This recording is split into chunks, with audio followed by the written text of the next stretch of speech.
Hey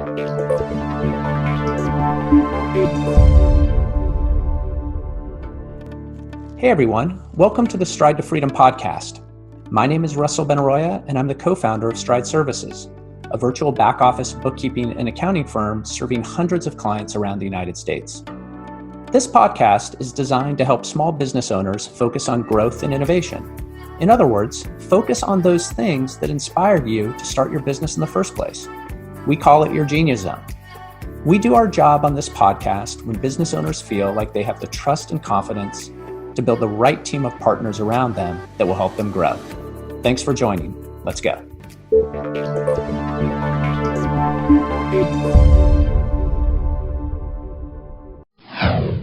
Hello, everybody. Welcome back to another episode of the Stride to Freedom podcast, where we help business leaders get and stay in their zone of genius. What is your zone of genius? It is that thing that you do that is effortless for you, where you lose track of time, where you're in your flow, where you get recognized for the work that you do and you wonder, I didn't think it was that impressive or that hard, but it's uniquely yours to own. And if we can get you staying there, it is highly likely you will drive improved equity value in the business that you're building. I am your host, Russell Benaroya, and the Stride to Freedom podcast is brought to you by Stride Services. Stride Services is an outsourced bookkeeping, accounting, and fractional CFO services firm serving high-growth professional service companies like digital marketing agencies and IT service providers. What's our Genius Zone? Our Genius Zone is helping business leaders use data to make better business decisions. Okay, let's jump into the podcast today. I am super excited to introduce Todd Taskey from Potomac Business Capital to Stride to Freedom. Todd, how are you? I'm wonderful, Russell. Happy to be with you and your audience. Thanks for inviting me. I'm so happy to have you here. And to give credit where credit is due, Todd and I were introduced by an individual named Jason Swank. And Jason runs the Digital Marketing Elite Mastermind Group and is really a guru in digital marketing agency entrepreneurship. Todd is an M&A advisor, and he'll talk about what that means in a second, at Potomac Business Capital. And he is Jason's go-to introduction when there's a digital marketing agency that is interested in looking at the opportunities available to them to exit their business and realize the equity value they have created. What I appreciate about Todd, and I think this will come out today, is that Todd is not in the deal business. Todd, my story, is in the relationship business. And it came across very clearly when we met. I'm sure it will come across in this podcast. I want to get into the head of an M&A advisor today and understand how he guides companies that have a desire to sell their business. So why don't we jump in? Todd, ready to do this thing? I am ready to do this. Rock and roll. For folks that are listening to this podcast, could you define what we mean when we say M&A? I think we just throw that term out there. M&A. What does that really mean? Yeah, so there's a couple terms, right? One of them is M&A. M&A is mergers and acquisitions, right? and so that just means when it's time to do a transaction with your business. And a lot of people think that a transaction with my business means I've grown it to a certain place, I'm going to sell it and I'm going to leave the business, or I'll do an earnout for a couple years or whatever the case may be. And in fact, many of these, deal trophies over my shoulder are people that have done a transaction with their business, taken liquidity from their business, right? Realize some of that in cash, but also have a very, very meaningful chunk of equity in the company that they've joined. And so I'll give you two quick examples there, and we can dig in as much as you want on either. We did a transaction November of 2019. It was Thanksgiving week. And my client was about 2 million of EBITDA on 10 million of revenue, performance marketing, mostly SEO and pay-per-click, excuse me, with a little bit of email as well. We sold them to a private equity group in Boston. My guys got high single-digit millions of cash at close, and they also retained 40% of the company. So that was just about 3 years ago. right? The end of 22 is coming up as we approach fourth quarter starting on Monday. They'll close 2022 with 17 million of EBITDA. So it went from 2 to 17. My client still is the CEO of that business. I would guess that a business of that size probably trades for 15 or 16 or 17 times on EBITDA. So that's like $250 million. They've got like 30 or so, 35 million of debt from the other transactions because they've done 4.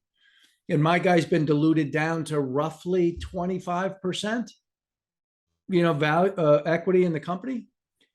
But he 3 years ago sold his business for, call it 8 or 9 million in cash. The 60%, the 40% he didn't sell today is worth close to $50 million. And he's having more fun than he's ever had doing things he never thought he'd be able to do. So that's one example. I've got that transaction on the end is a company called Worth e-commerce. Worth is a great business in Portland, Oregon. They do email marketing for e-commerce customers only. We did a really good transaction for my client, which people can listen to on our podcast. It's called the Second Bite Podcast. Right. Dean, who is the CEO there, he talks about it. But we sold him to SmartBug, which is a HubSpot partner. And he took half of his money in cash and rolled the rest into equity of SmartBug. And SmartBug is owned by a private equity group called American Discovery Capital. And they're just starting their journey for growth. So he would expect to see a lot of growth on his. So for him, he got a chunk of cash. He's part of something larger. The SmartBug has a ton of clients that are not doing email and not doing it well. So they're bringing him new clients. He's having a greater experience in his business than he had when he was individual, right? When he was independent. And that's a lot of what we help people do. We talk about an exit transaction, and we do those sometimes.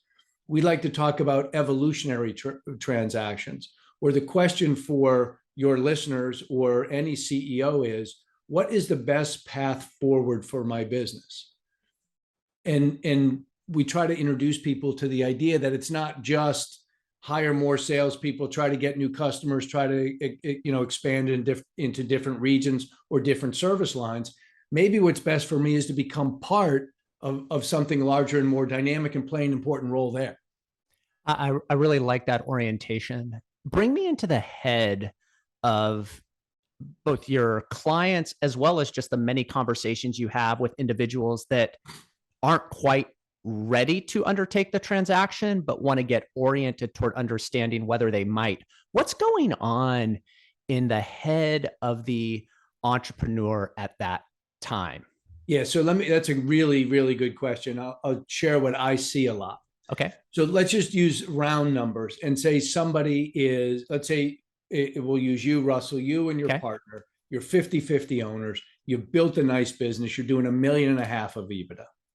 And let's say you can sell that business for 6 times, right? So that's 7, that's what 6 and 3, it's $9 million.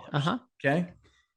On the $9 million, if you sell the business, you're going to get 4 million each, 4.5 million each. You're going to pay taxes on that. You're going to be left with $3 million. You're still flying commercial after that transaction, right? You're not set for the rest of your life. So what I always tell people is people do this evolutionary transaction because we solve 2 problems. Number 1 is money, right? Can we get you the right amount of money for the right value that you've created for in your business? And the answer to that is always yes. Otherwise, we wouldn't do the transaction. The second problem is a fill in the blank. It's the thing you struggle with most. We can't get access rapidly enough to the customers we sell to. We can't build a real sales team because whatever the reason is. We do really, really good paid media, but we don't do earned media real well. We need to add email marketing. We don't do content, right? So if I could get, let's go back to your now $4.5 million. Mm-hmm. If I could get, I don't know, a couple $1,000,000 in cash, and then another 2 or 2.5 million in equity in a bigger company, and I don't have to pay tax on that roll forward, right? That 2.5, that would be pretty good. But the reason I do it, like I talked about with Dean, is because these guys have, in his case, 400 customers, and they need email marketing. These guys have, a whole bunch of different examples. These guys have a sales team of 8 people, and they're not doing email or content or data or whatever the case may be. So when you do those, so as an entrepreneur, you grow your business and you realize, shit, we keep losing customers because we just do this. And every time we lose them, it's because we do social really well, but we lost them because those guys who don't even do social as well as us also do email, paid, SEO, content. They do everything else. How are we going to compete with that? And so it's a combination of those two things. So I'm definitely grokking the theme of evolutionary M&A. I really like that as part of the entrepreneurial journey. How do you guide clients to prepare for those types of opportunities and increase the probability for them that will be a viable path to continued growth? Yeah. So, and the short answer is just run a good business, right? Run a good business. All right. So now the question then becomes, well, how do you know if it's a good business or not? What are the measures in the digital marketing space or the IT services space? Number one is, how long do you keep your customers? I tell people all the time, it's interesting because when you do M&A, you put a deck together, right? It's a PowerPoint presentation. Yeah. And everybody wants to talk about culture, right? Blah, blah, blah.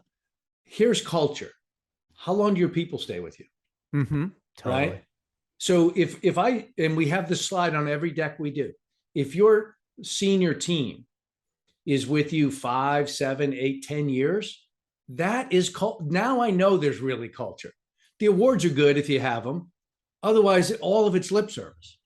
Same thing with customers. Our customers love us. Great. What's your retention? How long do they stay? What's the average retention per customer, right? How long do you keep them for? So your retention of customers, how much of your revenue is recurring, is 2 of the big determinants of the value that you'll get for your business. Because the evolutionary nature of a transaction portends that now this company or your client is going to be part of this other company, what level of diligence do you do on the acquiring company to make sure or to increase the probability that it is the path toward growing continued equity value? You know what I mean? I absolutely know what you mean. Yeah. The folks that we deal with are just, I'll say, at another level. Okay. And this is what I mean by that. I hear a lot of people say, oh, I get calls all the time. People want to do a roll up or they want to and most of that is smoke and mirrors. And I'll give you a bunch of and blah, blah, blah. Right. The transactions we do, I'm looking at the things on my board here. We've got a deal that we're negotiating right now. My client's going to get this a bigger deal for us. He's going to get $42 million of cash at close, plus a big chunk of equity. You got another deal. My client's going to get $8 million of cash at close. It's always significant numbers, almost always backed by private equity. Either it's a deal directly with a private equity group. Most private equity groups are going to want to see at least $2.5 to $3 million of EBITDA. if they want to partner with you directly, part of their game plan, their playbook at private equity is to acquire other businesses. And a lot of times people think that means like a roll up, right? So we do SEO work. I'm going to go buy a bunch of SEO companies. Well, one of the best private equity groups out there is a company called Mountain Gate Capital. Trent and Corbin and the guys there are terrific. But if you look at their last exits, they sold Tenuity for 20 times EBITDA. They sold Bounteous for 23 times EBITDA. They sold Ansera for $450 million, Olson for $300 million, on and on and on. They talk about an arc of services. We're not going to buy a bunch of SEO businesses. We're going to buy SEO. We're going to be great at SEO. Then we're going to buy content. We're going to buy paid. We're going to buy social. We're going to buy email. And so when we bring someone in, man, we're going to own that whole spectrum there, right? That's what a lot of the great companies have done. And so they have a vision for that. And so I guess the direct answer would have to be something like reputation, number one. Yeah. Number two, I mean, when I think about the firms that we typically deal with, Everlane Capital, Gemini, firms like, these are private equity groups like that, Court Square, Boathouse Capital, groups like this, you look at them, you're like, wow, if I could be in business with those guys, right? We were talking to Bill Dyer the other day. Boathouse Capital, they're on their third fund. They average a return of 4.5 times on investor money over their last 3 funds. Mm-hmm. There's a reason why all these guys do what it is that they do. Mm-hmm. And there's just a lot of great private equity firms out there that have a track record doing that. When you do formally engage, like I said at the beginning, I don't fancy you as being in the deal business. I fancy you as being in the relationship business. You can correct me if you disagree, but when you do formally engage for the purpose of effecting a transaction, what do you actually do in stewardship? Great question.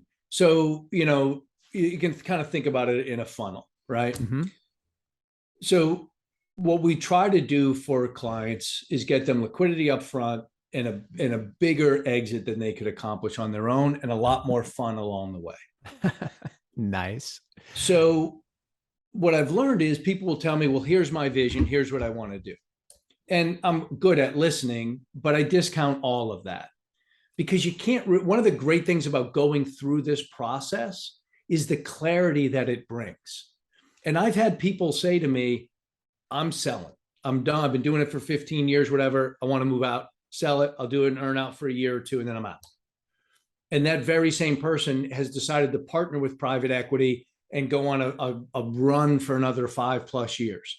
And they're like, wow, I never realized it could be this great before, right?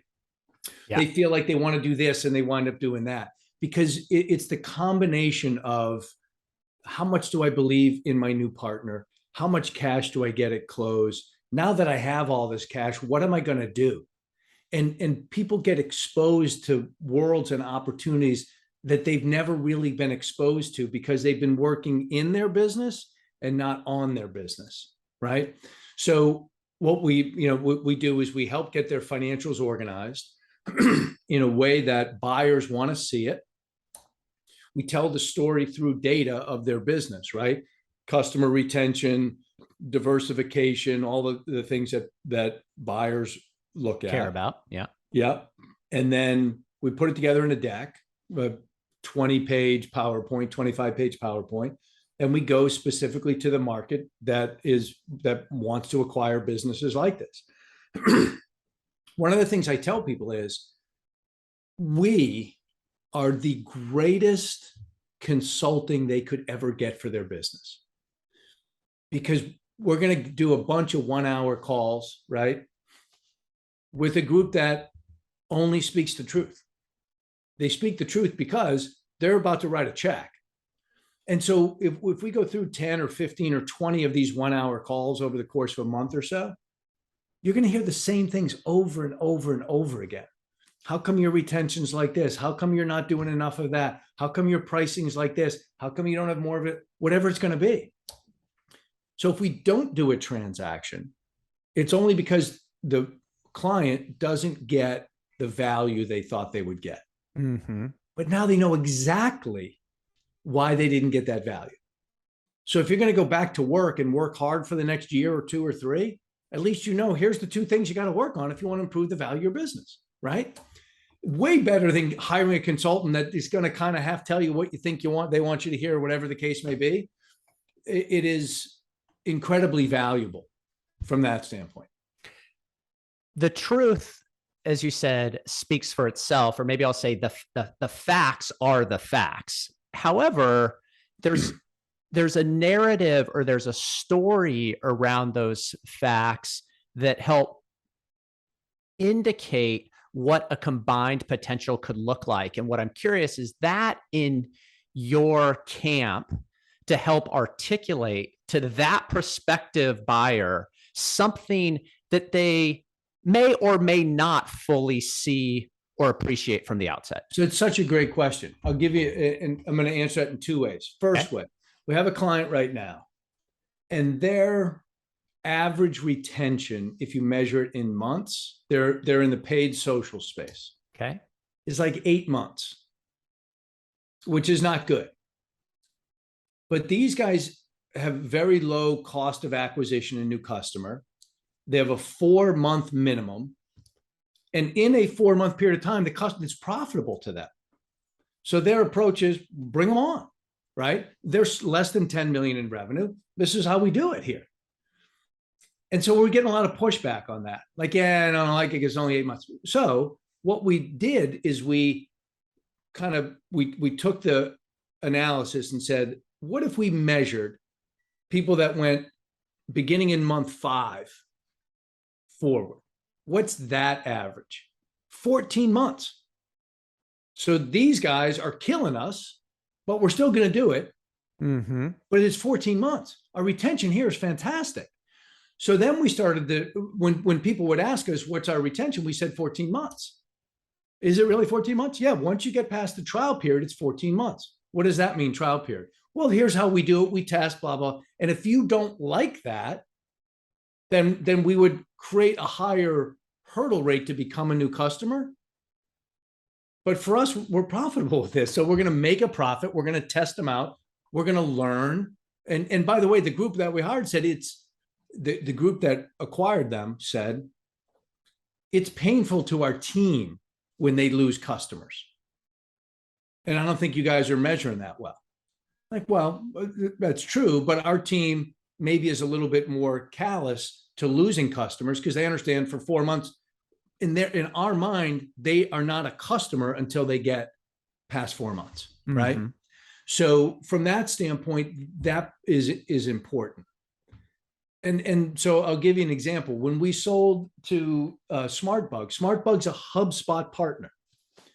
So I called the guys at American Discovery Capital and said, hey, I've got a great HubSpot partner you guys should buy because I know you're in the HubSpot business. They said, we got HubSpot. We don't need that.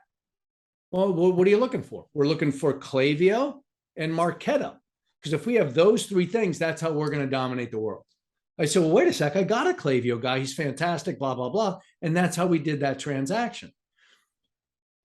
And I have calls and conversations like that a dozen or so every week.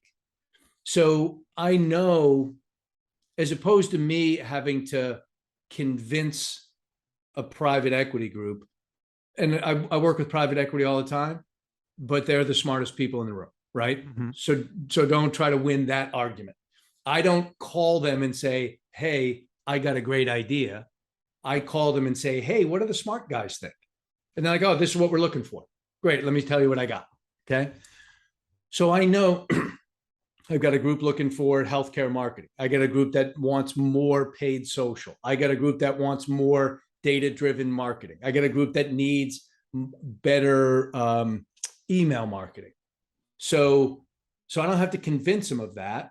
I just have to go help them find what it is that they're looking for. And when I have conversations with groups, I say, oh, okay, that's great. Talk a little bit about the art of negotiation when there is expressed interest. A party wants to move forward. They obviously have to undertake their more detailed full body cavity search due diligence, which you can talk about. And then there's the actual art of the transaction structure. That's really where I know you add a lot of value. Could you talk about that role and what's entailed there? Yeah, so the what's entailed there could be a whole separate episode. However, I'll say a couple things. So in the process, it starts from a letter of intent. Letter of intent says we're going to pay X amount, $10 million. Let's go back to our example, Sure. $9 million. We're going to pay you $5 million in cash and $3 million in equity. I got a whole bunch of questions around the equity. Need to understand the cash, the $5 million. How much is in escrow? What's your rep and warrant insurance look like? What does the non-compete look like? On and on and on, right? A whole bunch of things. But it's pre-LOI, right? Until we sign that, we are in charge, right? We are the company that people are courting. So I've got a couple of things. Number one, I want to have 3 or 4 or 5 interested parties. That's the best way to negotiate from that standpoint. And many times we don't have 3 or 4 or 5, but I know where the market is. So we can, I think we can give a pretty accurate picture to whoever the buyer is, what it is that we're looking for. All of those things need to be negotiated up front, as many as possible, before you sign the LOI. Because once you sign the LOI, you cannot continue to talk to other buyers, right? There's an exclusivity period in there. And then they're going to do all their work. The bigger the challenge for the buyer to get that LOI signed, when you go through due diligence, there's going to be unexpected bumps in the road. Things I didn't realize, you lost a customer, one of your people quit, all that stuff. Because due diligence takes about 60 days. I don't want them changing anything in the deal. And if it was an easy win to get the deal and they sense that maybe the buyer didn't have other options, or the seller didn't have other options, or the seller was weak, they negotiate differently. So I want the buyer to be high-fiving each other when they sign the LOI. And when we hit that bump in the road, I want the buyer in their group to look at each other and say, listen, it took us forever to get this thing. Just because this one customer left, or that, I don't care, right? Yes. Let's close. And so there's a long art that goes along with the science, and melding those together is what makes it work pretty well. Yeah, love it. I imagine you talk to a lot of prospective clients that just aren't ready. And how do you guide them so they get off that call with you and feel like they're more informed about what it is they can do to be in a better position to engage you? Sure. Well, this is super helpful, right? Yeah, sure. Like this. Number two, it's also super helpful for people to hear from their peers as opposed to from me. Mm-hmm. So our podcast called the Second Bite Podcast, and you can go to secondbitepodcast.com or find it wherever you podcast.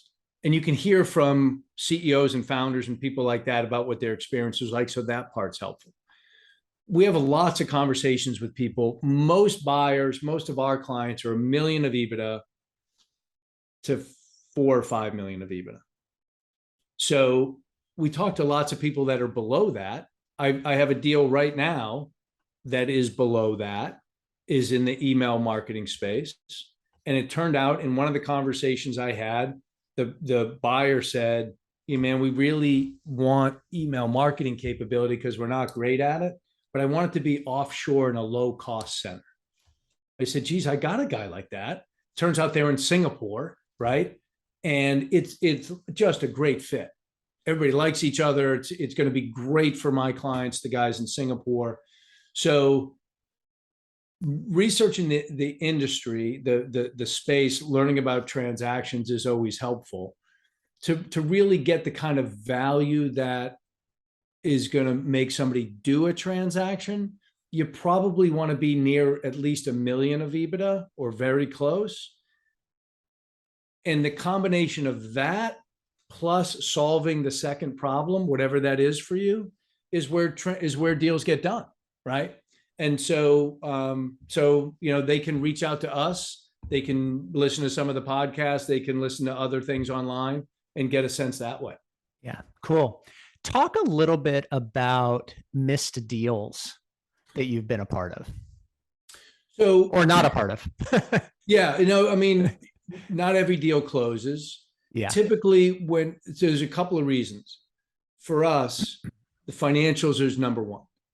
Your financials have to be rock solid, and you have to understand them. They have to be accrual based, right? They have to be accurate, and you have to stand up to due diligence, right?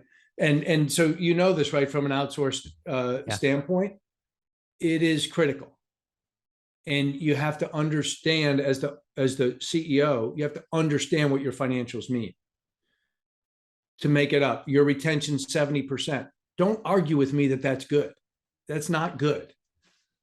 Talk about where you'll win that is say, here's why it's 70%. Yeah. Here's why we think we could be better at it. And here's why we're not. This is why we're having these conversations, because we'd like to do a deal that will help solve that for us. Right. So you need to show some awareness around that. You got to have rock solid financials. Number one. That's why deals fall apart. And then we lost a deal earlier in the year because my guy lost two of his top 5 customers during due diligence. And we couldn't recover from that. So, and then sometimes, clients change their mind. And, sure. I tell this story and I think it's helpful. So I'll tell it real quick. So this is a few years ago. I had a client, he's in the digital marketing space.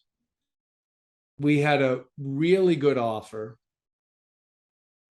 $15 million for his business, was terrific offer based. His EBITDA was just under $2 million, $12 million in cash, $3 million in stock, all of it paid at close. My guy said no to that deal, which I thought was a mistake because it was a terrific offer, but he wanted to go do it on his own with private equity. As a side note, the $3 million, the company that made him that offer, they sold earlier this year. That $3 million would have been worth almost 40 in 4 years. 40 plus the 12. Passed on that. So now we're talking to private equity. And Russell, he just wouldn't let go. He wanted to be paid on the year end, next year's EBITDA. He wanted this for working capital. He didn't want a non-compete. He just, and finally, the private equity group said, no, we're out. We're done. I said, no. Let me show you this other deal, which was very, very similar. The other deal is the one I told you about earlier, where they got the high single digits and the 40 million bucks. Again, another $50 million deal. My guy is about 2 million of EBITDA still, 4 years later. So, and he and I still are in contact. And he said, I think I made a mistake. I said, you haven't made a mistake, because mistake is at the end. And we haven't written the end yet. We just got to do a great transaction for you. And it's like, all right, so you didn't get 50, but you got 30 or whatever it's going to be, right? So you keep building and we'll do something great together.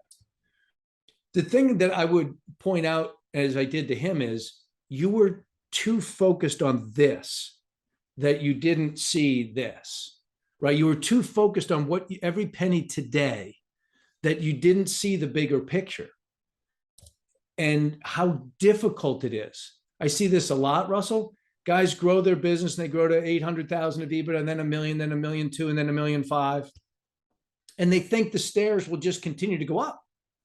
And until you get kicked in the teeth and you realize, oh, I lost a big customer, or geez, both of my salespeople left, or whatever the challenges might be, you're a little bit arrogant, right? You're not humble because you have no reason to be. Everything works out in your world, right? And so from that perspective, that's why I see deals go awry a little bit. People that understand the other side that they don't have, right? Whether that be more analytical, more creative, more whatever. And that if they are great at doing digital marketing or IT services or managed services or whatever, if they're great at that and they partner with somebody that's great at building businesses, that's private equity, they know how to do it. They do it all the time at a super high level. If you can combine your day-to-day tactical stuff with a good private equity partner, whether that's directly with a private equity partner or a company that's got private equity behind them, you will have probably a bigger success with more fun than you would otherwise. Mm-hmm. And here's one last thing I would say, because there's plenty of the stories out there about private equity. Hard to deal with, cutting people, they're fired about. At this size, you cannot financially engineer a success. It's too small. The only way for success is to grow a business in the small, in the mid and lower end of the range. It has to come from growth. Growth needs more people, not fewer. More salespeople, more admin, more this, more that, more the other thing. If you're 200 million in EBITDA and I buy your business, I could probably trim some people in different departments and make it 220 million of EBITDA. And there's plenty of companies that do that. And you read about them in the Wall Street Journal, right?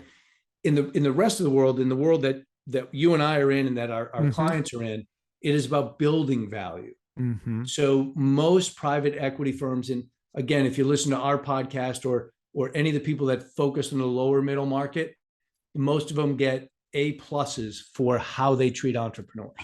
Yeah. Yeah. A couple last questions for you, Todd. First is just fee structure. How do you work with clients that engage you?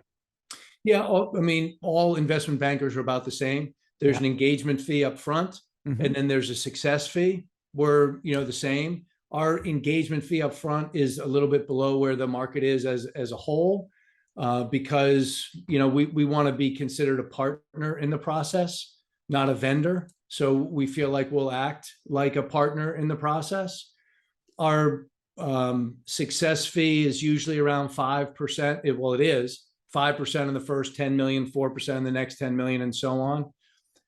In some of the pricing we have matched up against on a scale of 1 to 10, with 10 being most expensive, we're probably around a 7, 6.5 or 7. So we're right, I think, where we want to be. And just for clarification, is that just on the cash consideration or is that on the total consideration? So always on the total. Total consideration. And then will you take equity? That's a really good question. I've had some of these deals behind me where I have said, hey, I'll take equity. And they're like, no, we'll just give you cash. Uh-huh. Because people are so excited about the future. And I've had others that say, hey, if you want equity, you can have equity. Okay. That usually comes down to the buyer because they don't want some random on their cap table for sure. 100,000 or 200 or 50,000 or something like that. Yeah. Sometimes they're cool with it. Sometimes they're not. So that's always a conversation that we have at the time.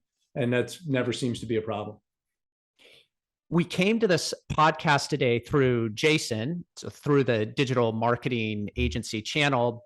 But is that your specialty, your niche, or do you deal with companies in other services and industries as well?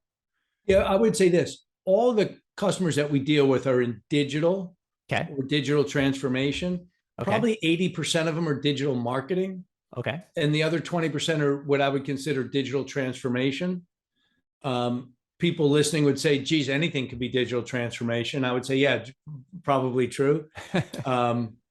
And so that's like, we have right now a company that does managed services, IT infrastructure stuff.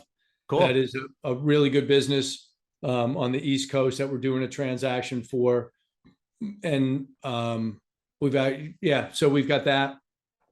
And that's about where we are usually. Yeah, good. Well, listen, I'm excited to plug you in with our clients and make some introductions. I think having a relationship with you is a great arrow in their quiver Yes. as they're building their business. Okay, that is all we have time for today. I feel like I was drilling a bit because I was so engrossed. Like, thank you so much, Todd. Super helpful. Great foundation laying. The way you answered the questions was so approachable. And if this podcast is truly designed to meet its objective of helping business leaders get and stay in their zone of genius, they have to surround themselves with experts like you, and you bring such a wealth of experience to this discipline of M&A. I cannot thank you enough. I already know the title of the podcast. Well, maybe it's taking your name, The Second Bite, but really this concept of evolutionary M&A. I love the theme, and I think it's going to be rich to write on and share with our community. So thank you.